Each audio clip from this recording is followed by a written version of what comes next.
さんごきげんよう。マダムフォルトナハイバイブレーションリーディングへようこそ。マダムフォルトナです。今回はあなたが次に出会う方についてリーディングしていきたいと思います。で、恋里なんて私全然ないのよっておっしゃる方もいらっしゃるだろうし、あるいはもうね、結婚していらっしゃる方もたくさん見てくださっていると思うので、そういった方々は人間関係全般として見てくださったら結構かと思います。はい、じゃあ選択肢をお選びください。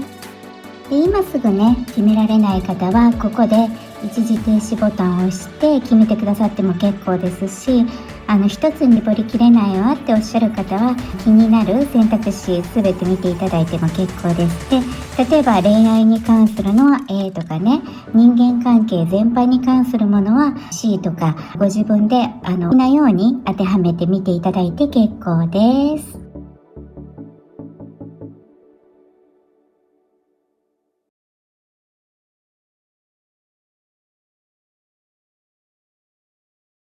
では A の方からシャッフルしていきます。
はい、では A の方からリーディングしていきましょう。まず最初にあなたが望むパートナーシップということで、こちらですね。とても綺麗なカードですよね。こちらね、キーワードが出ているので、先に見てみたいと思います。つぼみということで、可能性、約束、それはもう起ころうとしているということ、そして進み続けましょうということです。ここから考えられることはですね、まずあなたが望むパートナーシップというのは対等であることだと思います。年がね、たとえ同い年であったとしても、そして年が離れていたとしても、二人は対等で話し合いたい。同じ目線でね、話し合いたいということだと思います。そして、二人で自分たちオリジナルの関係性とかルールを築いていきたいということですね。だから世の中にある恋愛とかパートナーシップとか、あと結婚に対するね、ステレオタイプではなくって、お二人の中で話し合って役割とかね、決めていく。で、そういった関係を作ることがあなたにとって最も心地よくて、そして長続きすると思っていらっしゃるんですね。関係性を少しずつ積み上げていく。最終的にはとても長いお付き合いで、いろんな思い出とかね、そういうものが詰まっている関係性を構築したいというふうに思っていらっしゃると思います。では次に出会う方はどんな方かということなんですけれども、それをこちらのね、2枚で見ていきます。次に出会う方は、とても遊び心のある方、そして愛だけを見ているということで、あなたにとってとても魅力的な方なんだと思います。年齢に関係なくね、少年の心を持つ大人っていますでしょ？ああいう感じの方で、あなたをね、しっかりリードしてくださる方ですよね。で、遊び心があると言っても、遊び人かといえばそうではなくって、遊ぶのがすごい上手な方。ご飯食べるにしてもね、ほら、よく何食べるっていうので揉めるカップル結構いるでしょ？何でもいいって言った割にはこれは嫌だ、あれは嫌だみたいなね。で、この方の場合はね、そういうことはなくって、何するって言った時、例えばあなたが、何でもいいわ、お任せするわって言った時に、あなたの体調とか、遊びに行って疲れちゃったから今日はじゃあ軽く和食にするとかっていうことを外さない方ですね。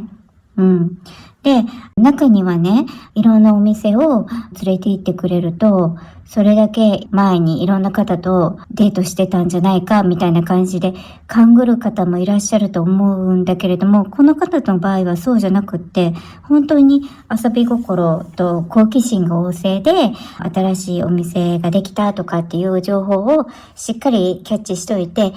じゃあ今度あなたと一緒に行きましょうって思ってくれる、そのような方だと思います。で、遊び心がある方っていうのは結局相手の状況をしっかり見ていらっしゃる。で、相手をね、楽しませるとか、相手を喜ばせるっていうことが上手な方っていうのはね、相手の方に自分が気を使っているとかね、頑張ってアテンドしているっていうことを全く感じさせずに、一緒に遊んでますよっていう雰囲気を出しながらアテンドしていらっしゃいます。だから、なんていうのかな、その気配りとか優しさっていうものが作られたものではなくって、心底そう思っていらっしゃる方で、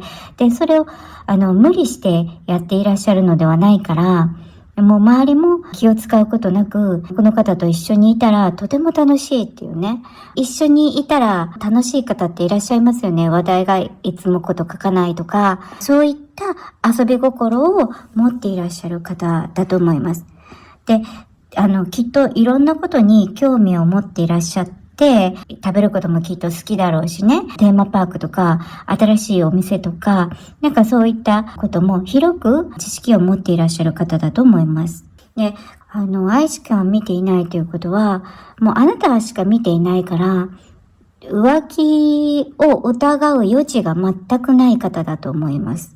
だからいつもあなたのことを考えてくれて、で、あなたを優先してくれるような方だと思うんですね。例えば、喧嘩とかしてもね、この愛しか見ていらっしゃらない方だから、あなたがたとえ怒っても、その怒った顔も可愛いわっていうような、もう本当にそれを言われると、こちらもね、戦意喪失するみたいな感じだと思います。だから、お相手の方もあなたのことをもう無条件で愛らしいとか可愛いとかね、愛おしいって思って見てくださると思いますよ。もう最高ですよね。喧嘩してもなんか文句言って怒ってても可愛いって思ってもらえるなんて最高じゃないですか。ね。では次に、お相手の方にはあなたは一体どんな風に見えているかというところを見ていきましょう。こちらね。これがあなたですね。可愛らしくて、ふわっとしたね、雰囲気で、年齢に関係なく、少女のような雰囲気を持っていらっしゃる方、そして、おっとりしている方が多いんじゃないかな。何も意図してなくても、自然と周りが世話をしてあげたくなるというか、構ってあげたくなるような方っていらっしゃいますよね。いつもこうちょっとぽーっとしてるような雰囲気の方だと、周りがもう行くよとかね、準備したとかね、そうやって声をかけてもらえる方で、ご本人が何か困ったなっていうようなことがあれば、周りの方が喜んでサポートしてくださるって、それはやはりあなたという方が邪気がないというか、人に対しても物に対しても欲がないというかね、そんな方ってやっぱり珍しいですよね。子供であればそんな方たくさんいらっしゃるけれども、大人になってもそういった子供のような少女のような頃の気持ちをずっと持ち続けられているっていうような方だと思うんです。で、お相手にはね、可愛いなっていう風に映っていると思います。だからちょっとこう世話をしてあげたいっていうね、そんな感じに映っていると思います。そして、こちらが2系ということなんですけれども、あなたは一見するとね、周りの方にすごく恵まれていて、周りの方がね、いろいろお世話とかしてくださっ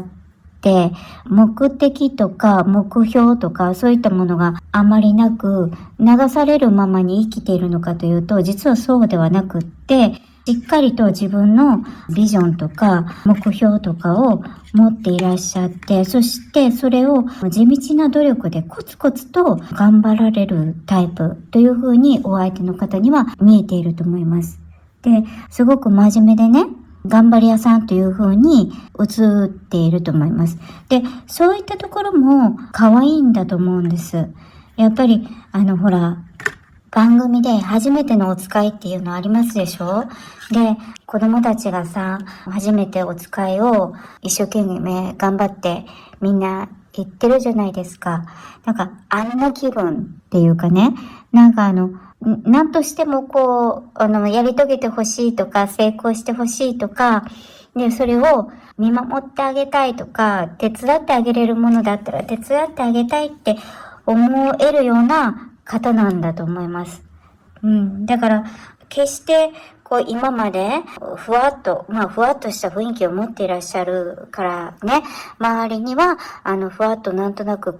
生きているっていう風に見る方もいらっしゃるかもしれないけれども、あなたの内面性をしっかり見て、地道な努力ができる頑張り屋さん、そして、とても根はね、真面目な方だっていうことをしっかり理解してくださる方だと思います。例えば、あなたのお家がね、とても厳しい場合なんかは、恋愛とか付き合いとかに対して、真面目すぎるというか、お家がそういうふうに厳しいところで育つとね、踏み込めないとか、時間がかかる方だと思うんですけれども、そういったことも全て受け止めてくれるというか、それもあなたの魅力として、いいよってゆっくり進めていこうって思ってくださるような、そんな方だと思いますよ。はい。では、次にね、実際お二人のパートナーシップは、どんな感じで進んでいくかっていうことを見てみましょう。では、こちらなんですけれども、こちらね、待つ会があるということ。そしてこちらが癒しですよね。ゆっくり進んでいくと思います。で、最初の出会いっていうのは最初からね、恋愛とかね、そういった感じではなくって、例えば何かお友達のグループに誘われて行ったね、お食事会とか飲み会とか、なんかイベントとか、そういったところで知り合うとか、あるいはあなた自身が何かのセミナーとか、習い事とか、そういったところで出会う方だと思うんですね。だから最初から恋愛関係としてお互いを意識して進んでいくのではなくって、ちょっと違う角度から距離を置いて、お互いをゆっくり見ていくような感じだと思います。それはなぜかというと、お相手の方はね、愛しか見ていらっしゃらない方だから、すぐにでもあなたにアプローチしたいと思うんだろうけれども、あなた自身がやはり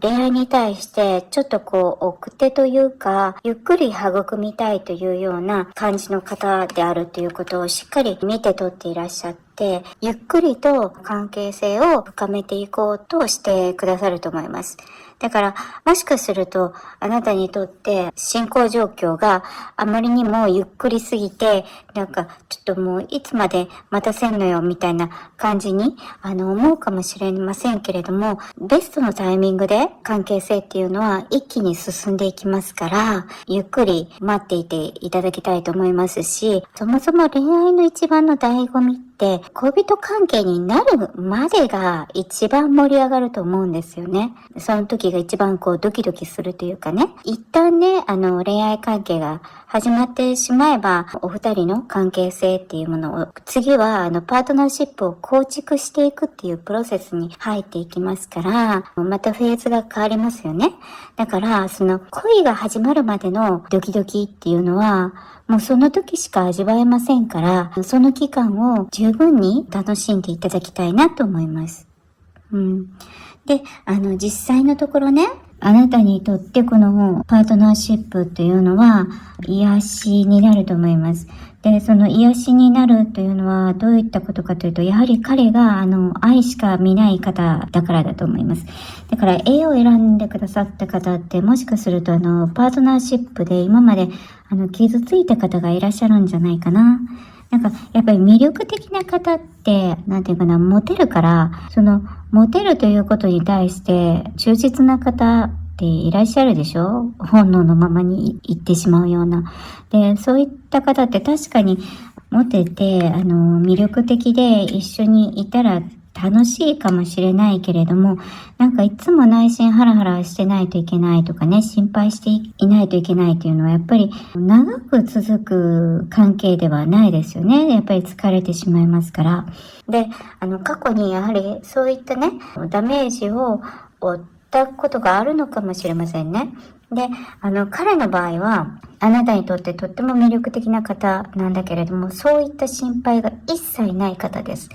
だから、あなたにとっては本当に安心して愛を、パートナーシップを築いていける方で、将来的に籍を入れるとか入れないとかっていうことは別としてね、真剣なお付き合いで長いパートナーシップを構築していくような間柄になっていくと思います。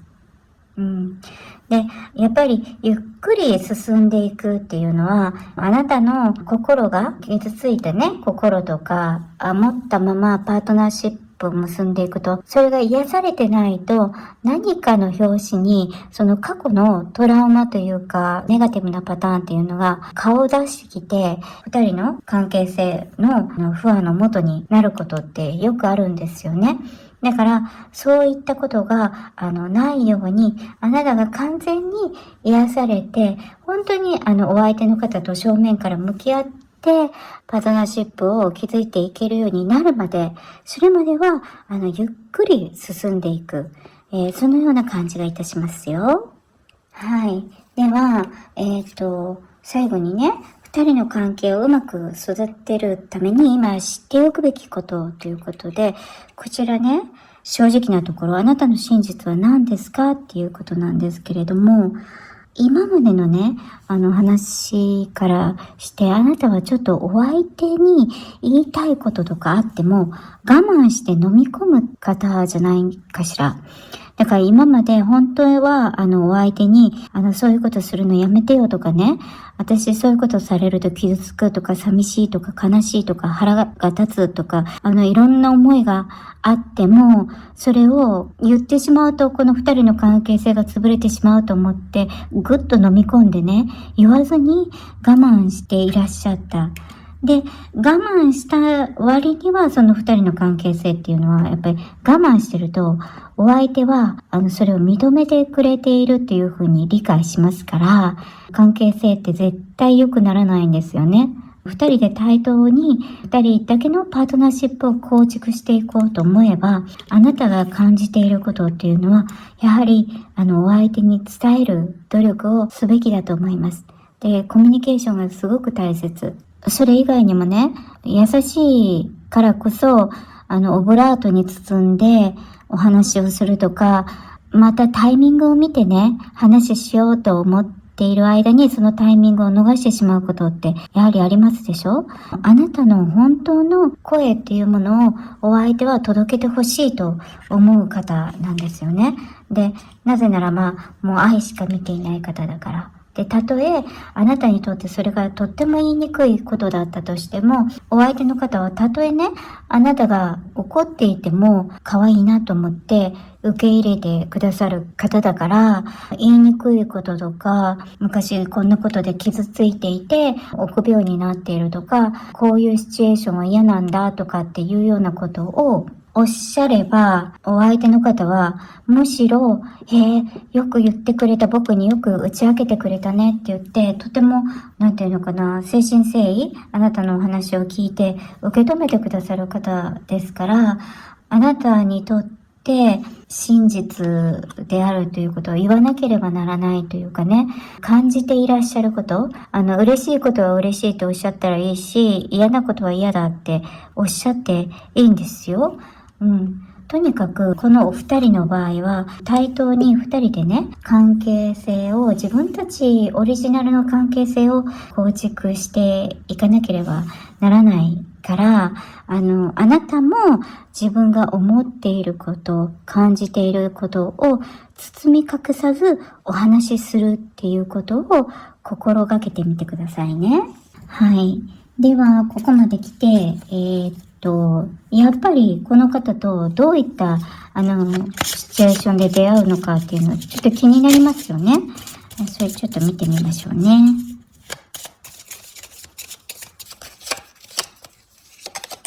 あら、かわいいわ。なんかちっちゃな坊やと出ておりますけれども、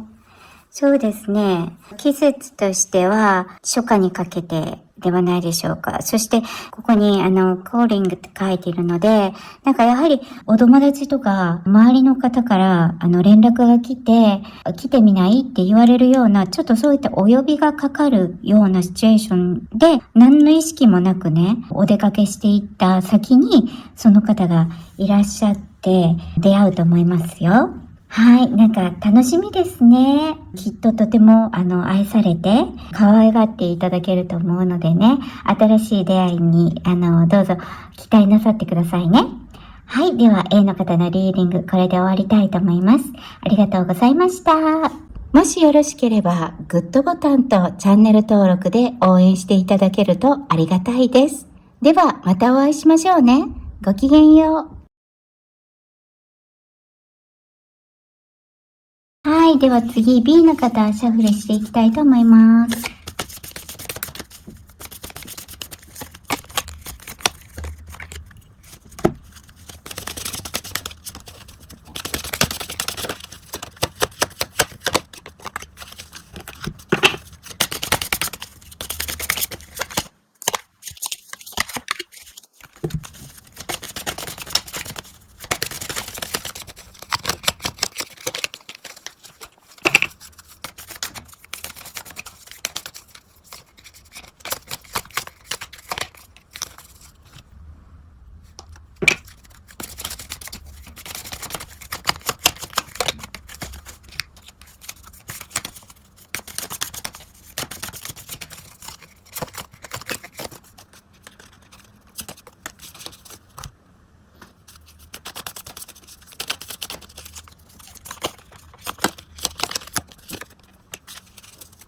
はい。では B の方、リーディングしていきましょう。まずね、あなたが、どのようなパートナーシップを望んでいるかっていうことを見てみたいと思います。こちらね、花びらをまくということで、変容、死と再生、そして脱皮するで全てを変えたいっていう風にキーワードが出ています。ということで、あれですよね、とてもロマンチックな方なんでしょうね。ディズニーのストーリーじゃないけれども、王子様が現れてね、自分の生活が一変するとかね、今までシンデレラみたいにとても苦難な状況だったとしても、お相手の方が、王子様が現れることで、もう人生バラ色になるみたいなね、ちょっとそういったことを望んでいらっしゃるような、とってもロマンチックな方だと思います。で、今ね、もしかすると、この現状からね、すべて変えてしまいたいと思っていらっしゃるのかもしれない。で、何かそのきっかけが欲しい方だと思います。今の生活というものを全部捨ててでも、この人にだったらついていけるっていうような方との出会いを望んでいらっしゃる。そのような感じだと思いますよ。はい。では、実際にね、どんな方と次お出会いになるのかっていうのをちょっと見ていきましょう。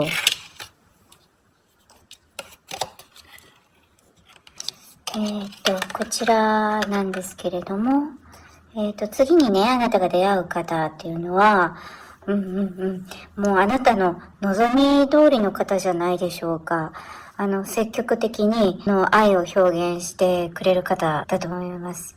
で、それもね、外国人のように人前でもね、はばからずに積極的に愛情表現をしてくださる方。だから、もしかしたら外国人の方かもしれないし、日本に住んでいるけれども、海外からいらっしゃる方とかね、帰国子女であったりとか、日本で生まれ育っているんだけれども、両親がどちらかが外国の方とかね、とにかくこう、なんていうのかな、日本人っぽい愛情表現の仕方ではなくって、もう外国人がやるような、はっきりとわかるジェスチャーをしてくれる方だと思います。で、そういったことに、ご本人自身もそれが愛情表現だと思っているから、照れるとかね、そういうこと全くない方ですね。だからむしろ受け止める側の方がちょっと戸惑うぐらい、彼の愛情表現を受け入れることに最初はちょっと恥ずかしいとかね、照れるとか、戸惑うとか、なんかそういったことがあるかもしれませんね。お相手の方っていうのは、とってもね、エネルギッシュな方で、やっぱり海外とか、もしくはね、日本でも沖縄とか、ハワイ出身ですみたいな感じの方、めちゃくちゃ健康で、ちょっと日に焼けている。黒人の方っていうほどでもなく、ちょっと日焼けしていらっしゃる方、あるいは南米とか、あと、アラビア系の方も、ちょっと肌の色が濃いですよね。そんな感じかな。なんか、日本人、純粋な日本人だったとしても、めっちゃ体鍛えていて、ジム行ってます。で、夏になったらサーフィンとかボディーボードやってますみたいな健康な方だと思います。で、ちょっと暑苦しいかも。もう南国の花咲いてますみたいな、翼生えてますっていうぐらいのオーラだから、ね、俺みたいな、ちょっとなんていうの？アピールがすごいというか、アピールしなくても、もう私の中でははっきりともう顔が見えてるんだけど、焼けた肌に、白い歯がにっこり笑って目立つ方、そして目力と眉毛がすごい濃い方じゃないかな。で、そんだけね、日焼けしてて、サーフィンとかやってますとかっていうと、なんか一見ちょっとチャラい感じもするんだけれども、この方はそうではなくって、意外と根は真面目な方だと思います。で、その真面目さがどういう風なところで出ているかというと、ストイックな方だと思うんです。だから、体をね、鍛えたりするときにお食事制限とか、そういうことを何時以降ね、食べないとか、週何回はジムに行くとか、そういうことをすごくストイックにやってらっしゃる方で、一見チャラく見えるけど健康志向っていうね、とても内面性は真面目な方だと思います。はい。では、あなたはね、お相手にどのように見えているかっていうことなんですけれども、やはりね、この方がお相手だと思うんです。やっぱり、がたいが大きいというかね、男らしいエナジーを持っている、男性性のエナジーがとても強い方だと思います。で、あなたに対して、あなたはお家で待っててね、みたいな。むしろもっと言うと、過保護に、今日は外出たらダメだよとか、いうような方かもしれません。あなたのことをとっても過保護に、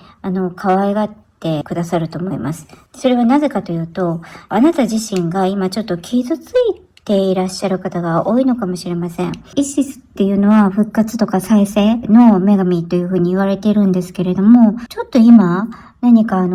心身ともにお疲れであったり、ちょっと仕事のしすぎとか、何か悩み事があるとかね、なんかちょっと今ダウンしているところなのかもしれません。で、そんなあなたを見て、まずは自分のケアを一番最初にやってよってお相手が思っていらっしゃる。もうちょっとなんていうのかな、そんなに頑張らなくていいよって、もっと自分のことをね、大切にしないとダメだよって思ってくださる。だからきっとあなたのことを助けてくださると思います。最初ね、暑苦しいって言いましたけれども、ぐいぐい来るんだと思うんです。で、そのぐいぐいの来方がね、デート行こうとか、飲みに行こうとか、LINE 教えてとかっていう、そういったぐいぐいの来方ではなくって、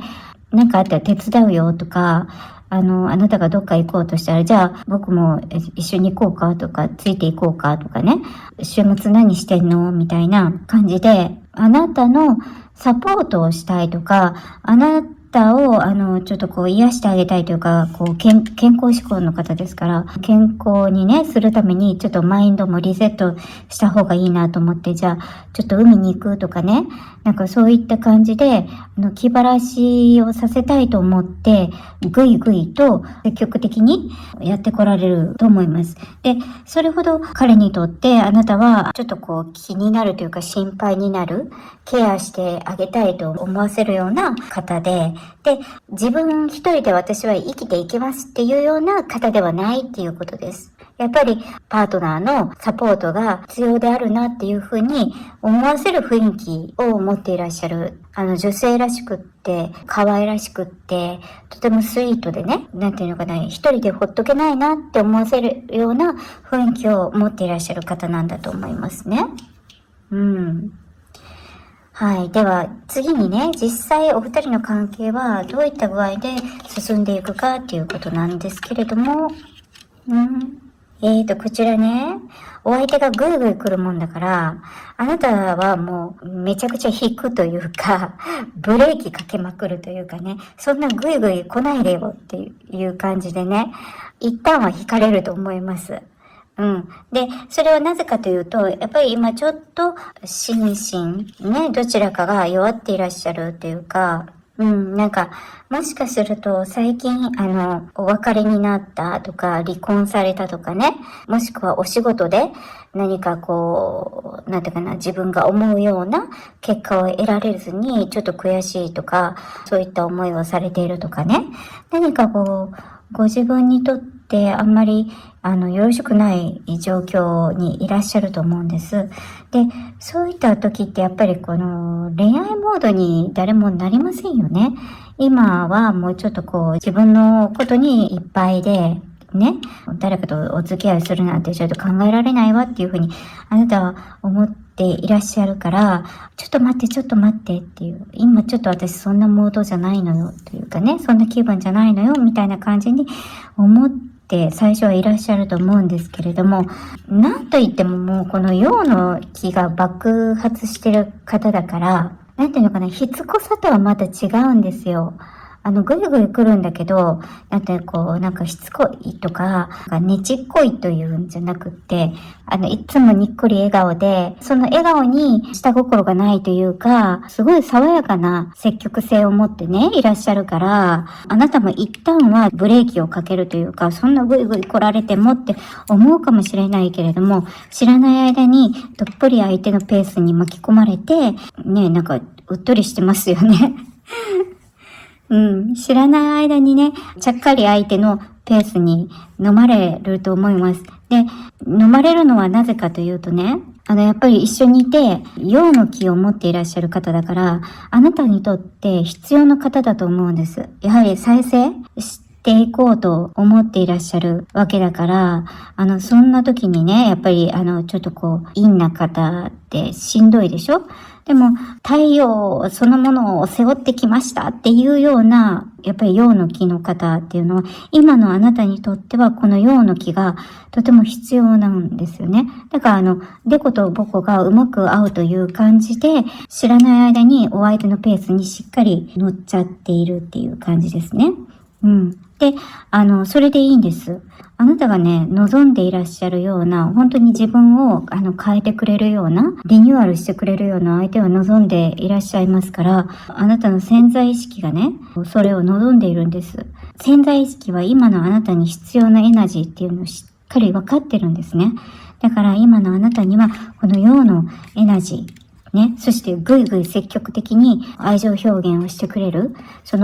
中途半端にわけのわからないような、なんていうのか、こちらも一旦頭をつかまないとわからないような愛情表現ではなくて、誰がどう見てもわかるような愛情表現をしてくれる。で、そのストレートな愛情表現に対してあなたはとっても安心をされるんだと思うんですね。だから、最初はね、あんまり気が乗らないというか、全然非積極的で、むしろちょっとどうなのって思ってるぐらいだと思うんですけれども、大丈夫ですよ。で、あなたがね、今、この関係を進めていくに対して知っておいていただきたいのは、今までのご自分の理想とするタイプの方ではないと思います。むしろちょっと敬遠されてる、こんなタイプ私付き合いたいと思わないですっていうようなタイプの方だと思うんです。でも、今先ほど言いましたように、今のあなたにとってはこの方の今の気がとても必要なんですね。だから、今までの自分だったらどうかっていうことは一旦脇に置いといて、今のあなたがその方と一緒にいて、心がね、ワクワクするというか、気分が上がる感じがするのであれば、ぜひその方と一緒にいるっていう時間をね、ちょっとずつ長くしていかれたらいいと思います。で、ゆっくりでいいと思うんです。だからお相手はぐいぐい来ますから、あなたのペースとは違う感じでぐいぐい来ると思うんですけれども、今のあなたにとってはね、それぐらいでちょうどいいんだと思うんです。あなたの状況をね、見てね、待ってね、いつまでも待ってるよっていうような方だったら、あなたはいつまで経っても再生できないから、やっぱり強い力であなたをぐっと引き上げてくれるような力強さを持っている方が今のあなたには必要だと思うので、例えば見た目とかね、相手の職業とか、そういったものが今までのあなたの理想のタイプでなかったとしても、その方と一緒にいて、明るくなる気持ちがね、上がるなとか、悩み事を忘れてたわっていうような気分になるお相手だと思いますので、一旦ご自分の今までの理想とかね、そういったものを手放して新しく変容する。で、そのご自分が新しく変容する一つの大きなきっかけとして、この方の存在があなたにはいい影響を与えてくれる出会いだと思いますよ。で、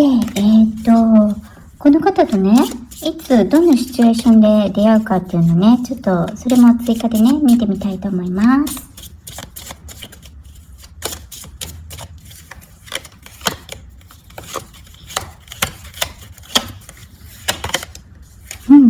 独立っていうことですね。何でしょう。あなた自身が何か新しいことを始めるタイミングなのかもしれません。で、その新しいことを始めるっていうのはね、例えばお仕事とかそんなことじゃなくてもいいんですよ。初めてトライすることだったら何でもいいと思います。初めての場所に出かけるとか、習い事をするとか、何でもいいですけれども、なんかそういったシチュエーションで出会うような気がします。そうですね。屋外のような気がするので、初めて行く場所とか、旅行先とかね。というか、お相手も、たまたまその場所に来ていたみたいな感じかもしれませんね。そこで出会うような感じがします。出会いはね、早いと思います。だから、もうこの3ヶ月とか4ヶ月以内にお出会いするのではないかなと思います。はい。楽しみですね。そういう方とね、出会って、ぜひ楽しんでいただきたいなと思います。はい。では、これで B の方のリーディングを終わりたいと思います。ありがとうございました。もしよろしければ、グッドボタンとチャンネル登録で応援していただけるとありがたいです。では、またお会いしましょうね。ごきげんよう。はい。では次、C の方、シャッフルしていきたいと思います。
はい。では C の方のリーディングを始めていきたいと思います。まずあなたが望むね、パートナーシップっていうのはどういうものかっていうと、聖なる水っていうことでね、ここあなたなんですけれども、とってもね、気持ちよさそうに官能的な感じで滝に打たれていますよね。ということで、あなたにとってはね、そのお相手が自分にとっての癒しになること。ね。で、相手にとっても、自分が癒しであるということ。だから、どんなにね、お仕事とか外で頑張っていらっしゃっても、やっぱり家に帰ったら人間誰もがね、安心してリラックスしたいですよね。お互いが、お互いの、なんていうのかな、リラックスできる唯一の相手であって、で、一緒にいるとね、エナジーが充電されるっていうような、そういった関係をお望みだと思います。だから、一緒に休日を楽しめる相手。で、それが無理してね、どこか行くとかじゃなくって、お家の中で二人でね、お料理したり、テレビを見たり、もう極限言えばお話ししなくても、二人で一緒の部屋に行って、それぞれがなんか違うことやってても、とても心地いいっていうね、そういった関係をお望みだと思います。はい。では次に出会う方がどんな方なのかっていうのをこの2枚で見ていきたいと思います。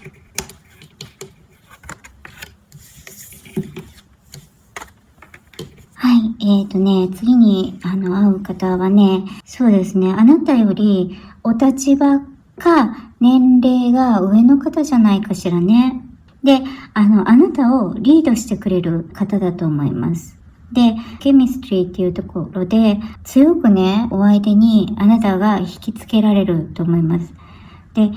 そういった魅力を持っていらっしゃる方。その方に対して、まるでね、磁石で自然にこう、くっついてしまうような魅力を持っていらっしゃる方。で、あなたも本能的に、こう、なんていうかな、頭でいいなとか、かっこいいなとか、優しい方だなとか、そういうことを全く考える暇もなく、知らない間に、この方の隣にいるような、あなたにとって強烈な魅力を持っていらっしゃる方です。この方やはり、あなたととっても気が合う方だと思います。これがお相手の方で、こちらがあなただと今私は見ているんですけれども、もうなんか赤ちゃんが気持ちよさそうにゆりかごの中で寝ていますけれども、もうその方と一緒にいるだけで安心するような、大きくね、あなたを包み込んでくれるようなエナジーを持っていらっしゃる方、一緒にいるだけで自然に安らぎを得られる方だと思いますね。いいですよね。そういう方と出会えるっていうのはとってもラッキーなことだと思いますよ。だって考えなくていいんだもん。いいですよね。うん。で、一方ね、お相手の方にとってあなたは、どのように見えるかっていうことなんですけど、すごいカードが出てますよ。まあこれはもう言葉いらない関係ですね。お相手にとってあなたはまさにソウルメイトなんです。もうソウルメイト、やっと見つけたっていうね、引き寄せたっていうような感じの方だと思います。だから相手にとっても、もうなんていうか、ソウルメイトだから、魂のレベルで自分が求めていた人だから、いわゆるこの条件付けがないんですよね。ソウルメイトと出会う時ってそうなんですよね。自分にとって理想がとか、例えばこういった職業がいいとか、ルックスはこうがいいとか、年収はこれぐらいとか、どんな車を乗っていてとか、通常だったらね、皆さん好きなタイプって言ったらね、いろいろこう、優しくてとかってあげると思うけれども、ソウルメイトに対してはもうなんていうのかな、思考よりも先に魂の方が反応していますから、ソウルメイトと出会った時ってもう無条件なんですよね。どういったところがいいのって聞かれてもわからない。わからないけど、もうすべてがいい。自分の魂が反応しているからね。なんかそんな感じなんです。で、実際ね、どういう風に見えているかって言ったら、もうこのね、女神すごい綺麗でしょ？で、これね、ゴッテスパワーのこの表紙になっているカードなんです。だからすごくパワフルで、そしてとっても美しい、ケドウィンっていう女神なんですけれども、やはりポテンシャル可能性しかないということで、やはりソウルメイトとの出会いっていうのは自分にとって可能性しかないっていうことですね。もういいことしか起こらないよね、みたいな。だって、やっと引き寄せたって言って今、喜んでいるところですし、やっぱりソウルメイトだから、相乗効果でお互いがいい風になっていくしかない関係なんですよね。だから、もちろんソウルメイトですから、あなたのことはもう理想にぴったりっていうね。自分がまさに求めていた女性だっていうふうに思うはずです。ルックスもそうですし、内面性もね、含めて、もう何一つ文句つけるところがないっていうかね、そのようにお相手には、見えているっていうことです。だから、すごいいいですよね。自分にとって、ソウルメイトだって感じることもとても素晴らしい経験ですけれども、お相手からね、ソウルメイトだと言って愛されるっていうのも至福だと思いますよ。はい。で、実際ね、お二人の関係がどのように進んでいくかっていうところなんですけれども、こちらね、許しと学びということ、そしてこちらはスターゲイザーで、やはり似たようなメッセージが出てますね。視点を高く、あなたの視点を高く持ってくださいっていうことなんですよ。これは、あなたに対するメッセージ、二人の関係ね、どんな風に進んでいくかっていうことなんですけれども、相手にとってあなたがソウルメイトだからもう何にも言うことがない状態なんだけれども、あなたの方にですね、過去を手放し、する必要がどうやらあるようですよ。何か過去の恋愛とかね、結婚とかパートナーシップで何かちょっと辛い思いをねしたとか、やっぱり私ってこんなんなんだよねみたいな、いつもこんな扱いされるんだよねとか、なんかそんな風にご自分で思ってしまったことがあるんじゃないかな。例えばちょっと何回かこうね、あんまりいい男性と当たらなかったら、私って男運悪いんだよねっていうような設定をご自分がなさっているっていうこと。男運が悪いって思っていらっしゃったら、そうそう、最初はね、いつも気があって、で、付き合うと相手が表現するんだよね、みたいな感じで、何かそういった経験をね、持ってしまうと、せっかくのソウルメイトのお相手も過去のお相手と同じような感じで見てしまうと思うんです。それは過去の方であっても、これはもう亡霊なんですよね。今のお相手の方ではないということなので、あなたが過去のパートナーシップから何かしら自分とか自分の恋愛とかね、パートナーシップに対して持ってしまった設定というか思い込みみたいなものを手放してくださいっていうことです。で、このお相手との出会いっていうのは、あなたが過去に傷ついてきたこととか、失敗ですよね。パートナーシップがうまくいかなかったということ。もしかしたら、バツイチとか離婚されている方とかいらっしゃるかもしれませんけど、そこからね、例えば、私はもう子供がいるから子供のためにもう恋はしないんだとか、結婚はもう二度としないんだっていう思い込みを持っていたり、あるいは、年がね、離れているから、こんな年の差なんてもう私なんてもう無理無理みたいな感じで思い込んでいらっしゃったりとか、あるいは職場のね、相手だから、ちょっと職場の人とは恋愛関係とかねっていうのはちょっと私いろいろ気使うから無理だわとかね、何かちょっとご自分の中で思い込んでいらっしゃって、それがあなた自身を止めているような感じがするんですよね。だからそういったものを過去の経験から何か持っていらっしゃったら、この方との恋愛のね、関係性の中で、それを、お相手はですね、あなたのことソウルメイトだと思っていますし、自分にとってね、最高の女神だって思っていらっしゃるから、絶対手放したくないですよね、あなたのことを。だから、根気強くあなたと向き合ってくださいます、この方は。で、そうする関係性の中であなたも徐々に、この化学反応、相手の影響を受けてですね、彼はとてもエナジーの大きな方ですから、あなたが多分に彼の影響を受けます。で、そういった中で、あれはもう過去の出来事、過去の私なんだっていうことを知って、ご自分自身を癒すというか、その過去の自分をもう許して手放すことができると思うんですね。で、もしかすると、今、実際には、もう一旦お別れしてるんだけれども、まだなんとなくこう、ずるずると関係性が続いていらっしゃる方とか、あるいは、前の旦那さんとか、そういった方と子供つながりでとか、そういうこともあると思うんですけれども、まだなんとなく関係が続いていらっしゃる方、あるいは関係は終わったんだけれども、あなたご自身が忘れられない方がいらっしゃる。で、それはいい思い出として忘れられないのではなくって、むしろすごく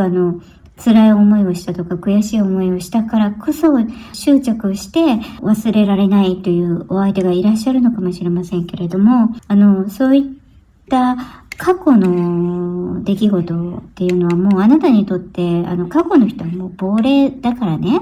今の目の前にいらっしゃる生身の生きていらっしゃって、あなたのことをソウルメイトだと思ってくれているお相手をしっかり視野に捉えてくださいっていうことなんですね。で、その方をしっかり見て、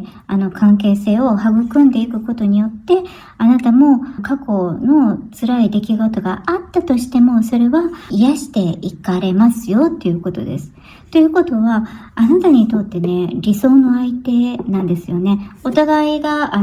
お互いの癒しの場になること、そして一緒にいるだけでリラックスできて、そして明日も頑張ろうって思えるような相手、パートナーシップがあなたの望みであるということなので、望み通りの方が次には現れます。で、多分、あなたにとってその方っていうのは、今まで自分の恋愛対象にならないような方だと思うんですね。ちょっと年が離れてるとか、同僚とかね、自分より立場が上の方とか、何かこう自分の中で制限を設けてる中で出会う方なので、あなたの恋愛対象ではない方だと思うんですけれども、あなたの魂が求めた方ですので、ぜひね、苦せずその方との関係性を進めていっていただきたいなと思います。で、こちらがね、実際二人の関係をうまく育てるために、あなたが知っておくべきことということなんですけども、くっついたものを剥がすっていうことなんです。だからやっぱりこれね、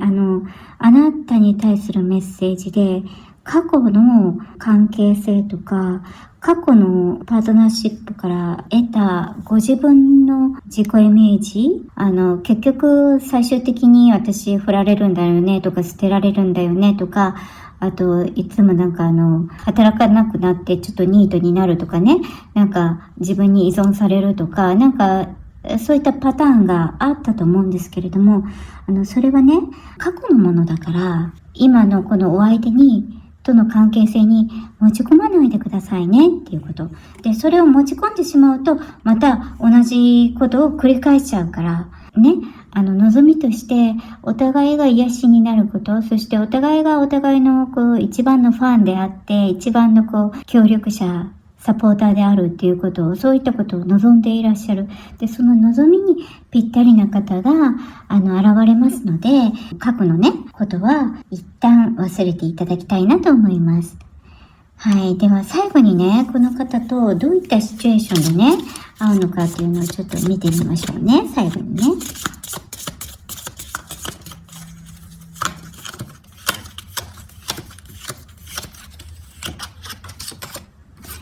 とっても可愛いカードが出ました。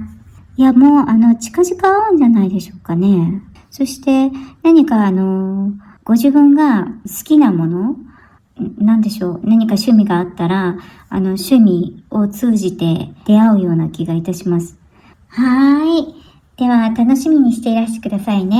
はい。では、これで C の方のリーディング終わります。ありがとうございました。